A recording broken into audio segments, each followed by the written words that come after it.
Hello and welcome to Chapter 18. In this particular chapter, we continue a discussion we had in Chapter 17.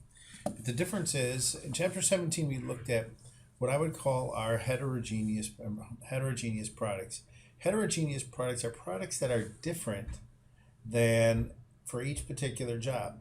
In this particular chapter, we're going to look at homogeneous products, products that are essentially the same, that are run through an organization. Typically, you would look at homogeneous products as products that are run on a manufacturing or an assembly line.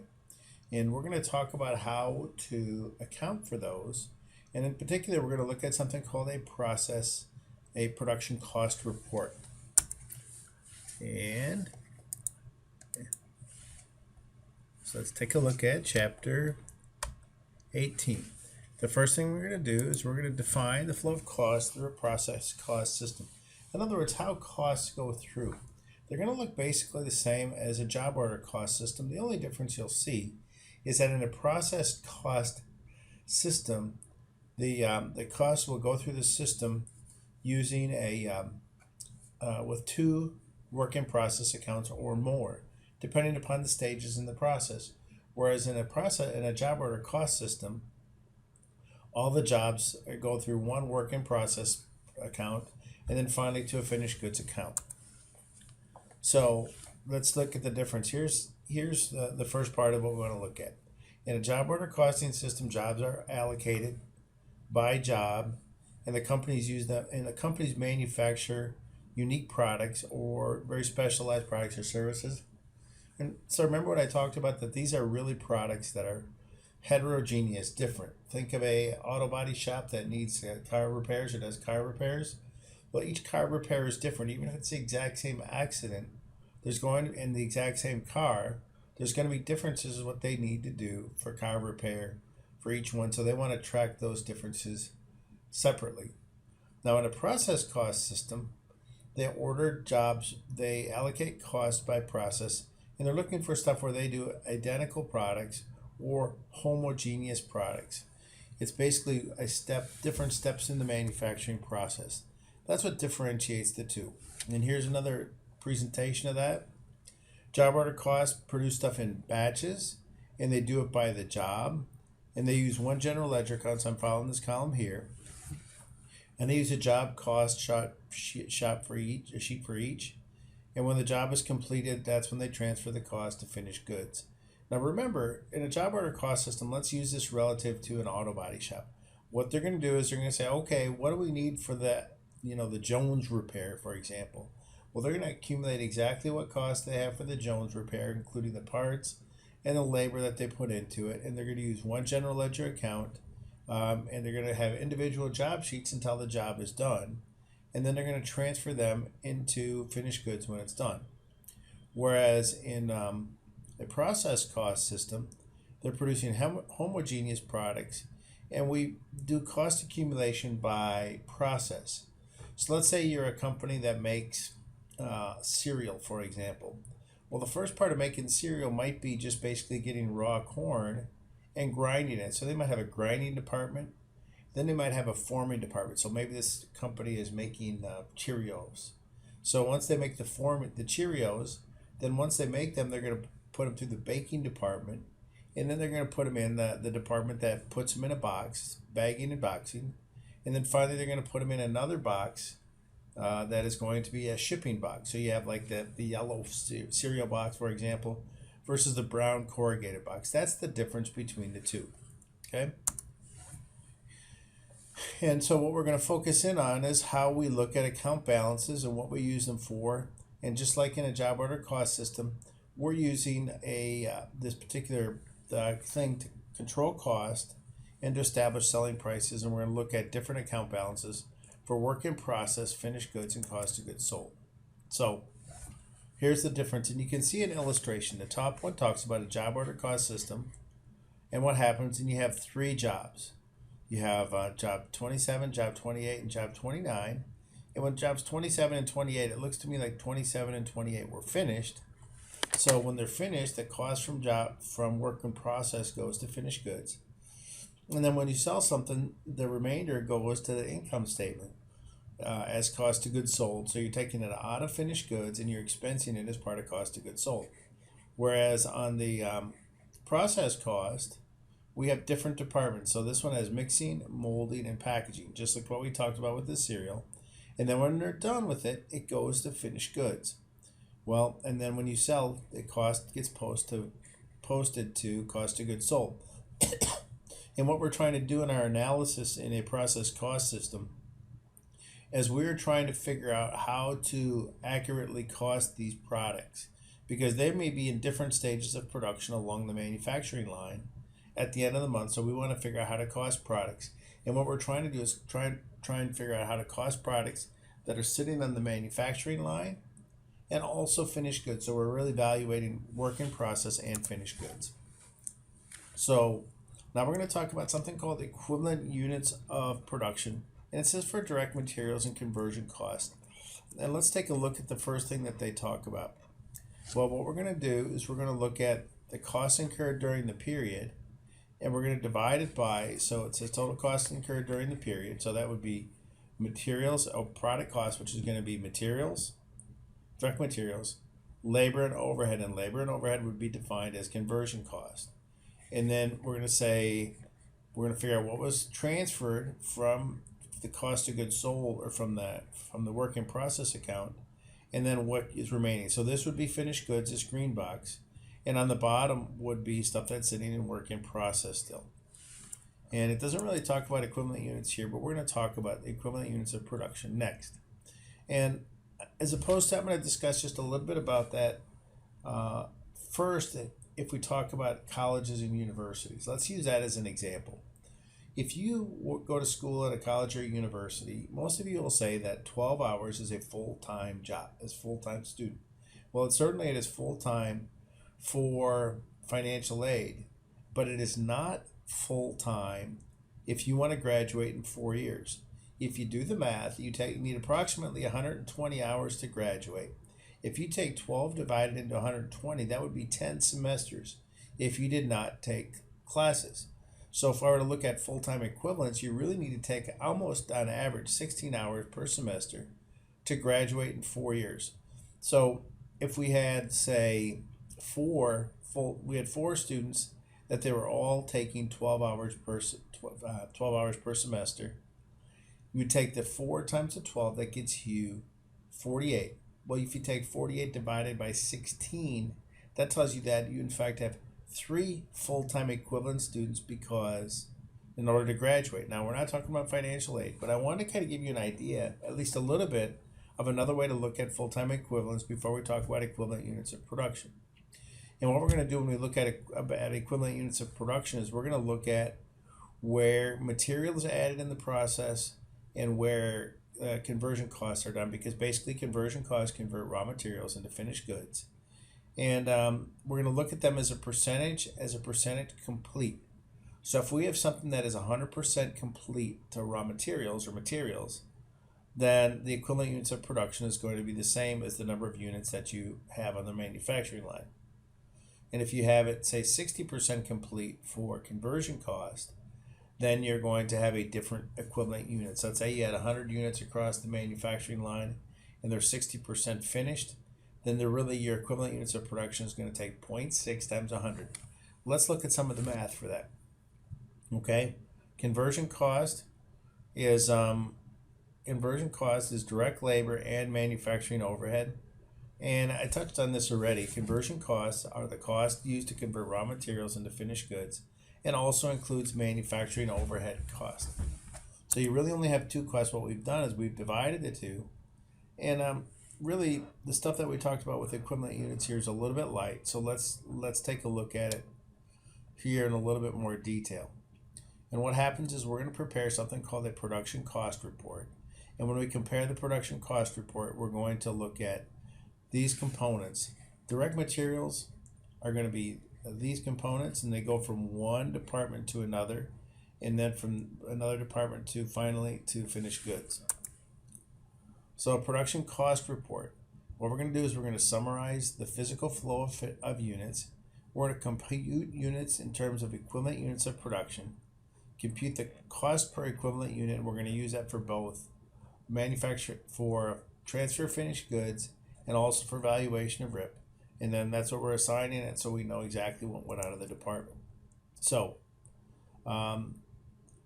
there's two unique terms on the production cost report, and it says to account for and accounted for shows what happened. So let's take a look first at the steps in the production cost report. The production cost report, you notice what happened here. This first part where it says accounted for, let's look at this. It says that we had 0 products sitting on the manufacturing line at the start of the month, let's say. And we started 50,000 in production. So what we want to do is account for the 50,000 units that we started in production for the month. Now if we would have had 20,000 here, we would have said 20,000 plus 50,000 gives us 70. So we would have been accounting for 70,000 total. Then what we do is we look at two parts on the bottom here. It says units to be accounted for. And you notice this 50,000 is the same as this 50,000. But what we're doing is we're distributing them between how much we had that was transferred out and how much was still sitting somewhere on the manufacturing line, not done yet. Now you say, okay, but what we want to do is we want to calculate equivalent units of production. The first one is pretty straightforward. It says if they're completed and transferred out, then we have 40,000 units transferred out. They are 100% complete. So we would take the 40 times 1 or 100%, and that gives you 40,000 for direct materials and 40,000 for conversion costs because they're 100% done. Otherwise, you would have never transferred them out. Now, the second part, even though it doesn't show it in this slide, it shows that we had 10,000 in work in process sitting somewhere on the line. But you notice over here, you have 10,000 as a number as well. So what that tells you is that these units were 100% complete to direct materials, which probably tells you that direct materials were introduced at the beginning of the process. And then you notice here you have 2,500, and you say, well, 2,500 divided by 10,000 would get you 0.25 or 25%. So that tells you from an equivalent units of production perspective, from a conversion cost, they were only about 25% complete. But if you paint a picture and you look at, say, a manufacturing line, you might have stuff that is, you can't say that it's 25% down the line. You can say on average it's 25% down the line because you might have a whole bunch of it at the beginning of the manufacturing process and none at the end. So maybe you have stuff sitting only about halfway down the line. So you take 50% complete and almost 0% complete in your average, and it gets you 25%. And the people that are in the manufacturing facilities are going to give you those numbers, and those numbers in your problems are going to be given to you. But this one says 100% complete and 25% complete in these top two because they were transferred out. This one has to be 100% and that one has to be 100%. All right, so now as we're doing this step by step. So here's the next step. This top part is exactly what we just looked at. Now we want to look at the dollars. And you notice what we have is we have costs. So the top part was units. Now we're going to look at dollars. And if you look at the dollars, we had $0 in beginning work in process. Now that lines up with this. But if we had dollars associated with it, we would have a breakdown between direct material and conversion cost. And you remember conversion cost is direct labor and manufacturing overhead. And it says during the period we added $140,000 in direct materials and $68,000 for a total of $208,000. So remember this number, we're going to account for the $208,000. And then we're going to go down and we're going to look at the equivalent units of production. So if we had another number here, we would add these two, but we don't. So we have 140,000, and we're going to divide that by the equivalent units of production for direct materials. So you take 140 divided by 50. So we're taking this 140,000 divided by 50, and it gets us $2.80. And then down here, we're taking for conversion costs, which is direct materials and direct labor, and manufacturing overhead. We're going to take the 68.5 divided by the 42,500. And it tells us that we are $1.60. And we add these two numbers across to come up with the 440. Now this particular slide shows us the next part that we're going to do, okay? And it's going to say, okay, we're going to calculate these numbers on the bottom. Completed and transferred out. Well, we know we completed 40,000 units and transferred them out. So let's foreshadow this before we get to the next slide. So we're going to take 40,000 units times $2.80, and I think that's probably $112,000. And then we're going to take 40,000 units times $1.60, which would be 64,000. And we're going to add those across, which I think is probably $176,000. And then we're going to do the same with these two, but we're going to take 10,000 times 280, and it's going to give us 28,000, and 2,500 times $1.60, and I don't know how to calculate that number, but you can see what I'm doing here. So the top part is going to be the value that you transferred out, and the next one's going to be the value that you had to your work in process. And when you're done, they're going to sum to $208,000. Let's take a look. There it is. So this 112 came from 280 times 40,000, and the 28 came from 10,000 times 280, and the 40,000 came from 40,000 times $1.60, and then it was 2,600 times $1.60. So there's the other 68,000. So the value we transferred out was 176,000, and the value that we have in ending work in process is 32,000. So we have 28,000 in direct materials and 4,000 in conversion cost.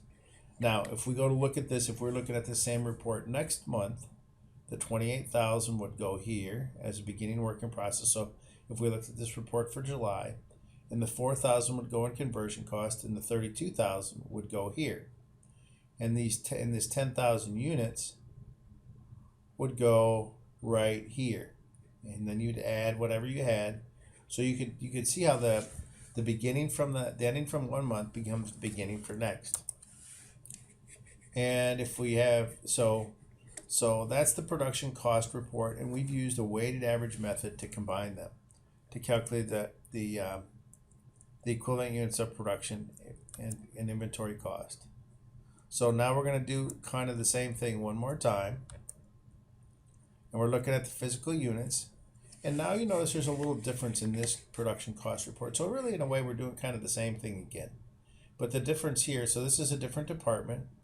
And what it shows is we had 5,000, but these are the other 40,000 that were transferred in. So we had 5,000 in beginning work in process, and we transferred in another 40. So we have 45,000. And it tells us we're accounting for 45,000 units. So you have 38,000, these were transferred in. And you have 38,000 and 38,000. And then you have another 7,000 and 0 and 2,100. So what this tells me is that you did not have any equivalent units for ending work in process for this particular department. And then it looks like they're 30%. So all we're doing is we must not be doing any more materials here. And we'll be able to see that from a dollar perspective. But we're doing some other conversion. So it's 21, and it looks like this. If I take the 2,100 divided by 7,000, that tells me that they're 30% complete. And if we look at the dollars, there's the cost. And you notice no more direct materials. But we had 19,000 added in the cutting department, and then we have these conversion costs. So let's go take a look at the rest of the slide. And here's what our production cost report looks like. We had beginning work in process of 22,000, 0 of direct materials, 1,200 in conversion cost. So you have a total of $23,200. This 22,000 is the value of what was transferred in. Then you have 176, it was also transferred in, but we have another 19,000 that was direct materials and 14,840. So you add those across and you get 209,840. So we have a total of 198,000 transferred in. And we have 19,000 that we added in direct materials and 16,000 that we had in conversion cost for a total of 23,040. So now we're calculating the cost transferred in this 440, which should look pretty familiar because that was from the other department if you go way back. And we added 50 cents in direct materials, and we had 40 cents in conversion cost. So the sum is now $5.30. And what we're going to do now is we're going to reconcile to this, And we're looking at what we transferred out, which we know was transferred out was 38,000. And we're going to take the 38,000 and multiply it times each one of these numbers. 38,000 times 440 gets you 167. And then the 7,000 times 440 gets you 3080. And then the 19,000 comes from the $19,000 here, or it comes from the 38,000 units times 50 cents, or $19,000. And for conversion costs, it's the 15,200 comes from 40 cents times 38,000, and the 840 is 2,100 units times 40 cents, and there's your totals. So this is just another production cost report with a little bit more detail in it. If I were to pick something to focus in on, we're probably not going to spend a bunch of time with this transferred in. We're going to work predominantly with these numbers over here, and we're not going to have a transferred in column. Okay, so let's look at the journal entries. This is something you think, oh, we're done with journal entries. Well, you have accumulate cost, assign cost, allocate cost, and adjust. And we're just moving from one work in process account to another. This will look very similar to the job order cost system, where we debit raw materials and credit accounts payable when we brought raw materials in. And then what we have here is it gives us an idea of what raw materials went in. And we had 140 and 19 and 2, so we have a total of 161,000 in raw materials that were issued. And then from there, we also have labor costs, and we just do these directly. It says this is direct labor area, this is direct labor, and this is indirect labor, and it's 25,340. And then we have manufacturing overhead costs, 35,000 and 35,000 for depreciation, and 20,000 for other manufacturing overhead costs incurred. And then we have the allocation, and it doesn't give us how our allocation was done, but we put 48,000 to assembly and 11,000 to the cutting department for a total of 59,000. And then we're going to transfer finished products from the assembly department, and remember we looked at 40,000 times 4.4, so we're going to transfer 176,000 from the assembly department to the cutting department. And then in the cutting department, they're going to finish the product. And then from there, we transfer from the cutting department to the finished goods department, 201,000. So those are jobs that's something that's completely done. And then when we sell something, we do a 4-part entry. We record accounts receivable and sales revenue for the selling price, which you can look at up here. And we record cost of goods sold, and we reduce our inventory by 185,000 because we sold that inventory. And then we have to adjust manufacturing overhead. I'm not going to go through this, but basically what this tells you, because we have a net credit to cost of goods sold, that we over allocated our manufacturing overhead. We were favorable. And you know what's the difference here? Our actual costs incurred were 58,000, and we allocated 59,000, so we ended up with a net credit in the manufacturing overhead account. So we want to clear that to cost of goods sold. And we use this to make decisions. What do we use it to make? Controlling price, evaluating performance, looking at pricing of products, figuring out what are the most profitable, and preparing financial statements, because you need the numbers for both the cost of goods sold and the work in process. Okay, that's the end of chapter 18. I hope that you find this discussion beneficial, and I look forward to talking to you in chapter 19. Have a great day.